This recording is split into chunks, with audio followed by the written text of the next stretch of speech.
Daisy Bates, A Dream of Equality. Daisy Lee Gatson Bates was born in the small southern Arkansas community of Huttig in Union County, November 11, 1914.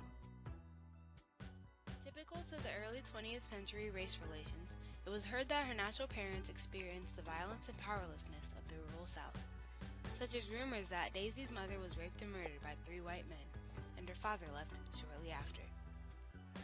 After learning of her mother's death, Daisy set out for change. Through strength, courage, and perseverance, Daisy Bates transformed the world of segregation.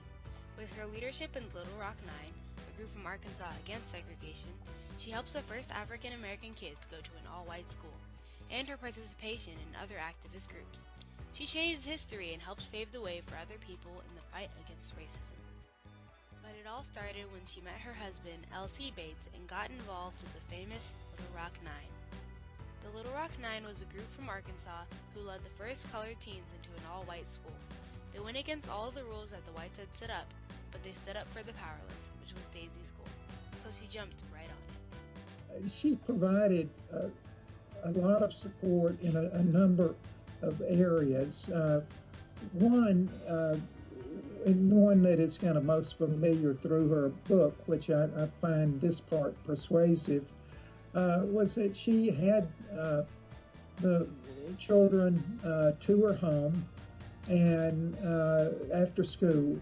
But more importantly than that is that she advocated for them. She, of course, as most people who know this story realize, I mean, they had a very difficult time at Little Rock Central, especially that first year, because they were harassed and in some cases endured, besides physical, insults, this physical harassment. Daisy was also an inspiration to other schools, encouraging integration all around the U.S., like in the Norfolk 17 in Virginia. Just like the Little Rock 9, they were not greeted with open arms. There was name-calling. Teachers sometimes would ignore you in the classrooms. And the only time I really lost it was when somebody spit on me. And I ran down the hall and I chased them and I chased them. Because my intention was to put this. I remember having a cross burned in my yard. And my father, he did not play. He slept on the porch with that gun. He said, any church words that anybody came across that lawn, he was going to kill them. Even though the National Guard was sent to escort the teens away from the brutal protesters, violence was still very abundant and a big problem. Daisy had to do something about it. Ms. Bates would go up to the school and advocate, though, for the children, and it was important, I think, for the school to realize that they had a person who was going to come up to the school and deal with the situation as it existed. So she was no stranger to Central High at all. Daisy even went as far as letting the teens talk on the telephone to Jackie Robinson, the famous baseball player who broke the color barrier. Robinson was a big advocate for civil rights at the time, proving to the world of sports that a common African American can do much more than what the whites thought. And it was a wise idea for Daisy to let them talk, seeing that they both went through similar struggles. And he gave them lots of support through that conversation. Daisy was part of the Little Rock 9 from the beginning. She took part in the selection process, and it was key to know who was smart enough and strong enough for that challenge. I think Ms. Bates probably recommended some of the students to him. I mean, but I think it was Virgil Blossom who made the actual decision about which kids would come in. Daisy had a big effect on the teens. They got to know her on a personal level. From household meetings to getting support, they all got very close to her.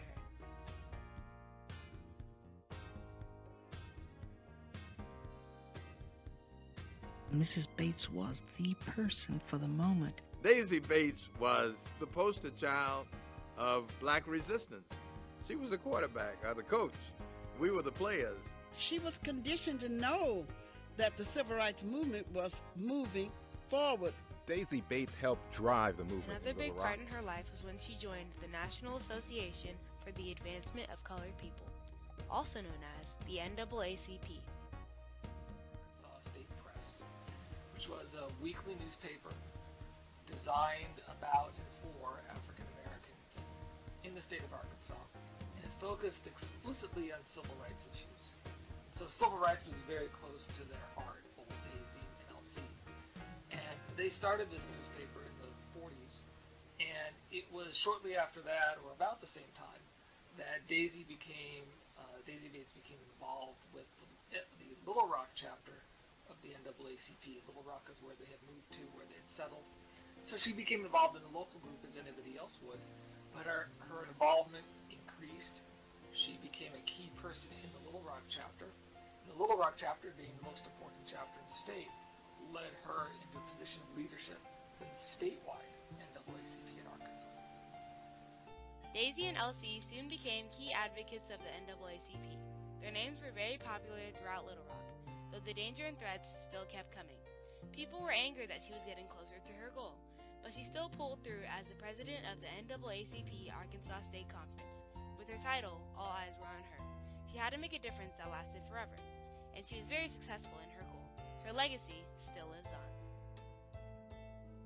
Well, she was a trendsetter and a trailblazer for civil rights activists and female civil rights activists. She was among the first generation after World War II to actually take leading roles, whereby previously women had been consigned to lesser roles, secondary roles, support work. Here was a woman on the front lines who was the spokesperson. Everybody knows Daisy Bates. Not many people know Elsie, her husband. He was not the vocal leader of the group. It was her. And so she established that this could be done. Ella Baker, another really very important civil rights activist figure at this time, contemporary Daisy Bates, very similar to her, emerged within Martin Luther King's organization as a powerful advocate for civil rights, not at all in any ways accepting of the secondary rules simply because she was a woman. Bates was like that as well. Bates's concept of standing up for what she believed in was unheard of, especially since she was a woman defying men and an African American defying whites, which made other people question the authority of whites. Some were put back in their place, but some stood up. Then more, then more. Soon there was a revolution. But how could one woman start a revolution? Leadership skills. Daisy had the kind of strength, perseverance, and persuasiveness that made others want to follow and support her. She really was the type who really never met a stranger. I mean, there's no question that she liked people, and it didn't matter what her color, their color was. She just liked people, and this came across in her relationships in the NAACP. And all of her work paid off because she lived an extraordinary, fulfilling life. Daisy Bates died November 4th, 1999, at age 84. Many people attended the memorial, but a special guest was President Bill Clinton. He even went up to the podium and said a few words about how she will always be remembered. And throughout the speeches, doubts, mistreatment, and danger, Daisy Lee Gadsden Bates will always be remembered. Well, I was very active in the Buffalo branch, and even the kids. They had the black founder, they had the white founder too. When I did that, I said, I wanted to put my body. And I had my daughter have any children, but I worked with the children because I knew the people, the meaning of why and what they hope to do, the dreams. That all my dreams were tied with this organization.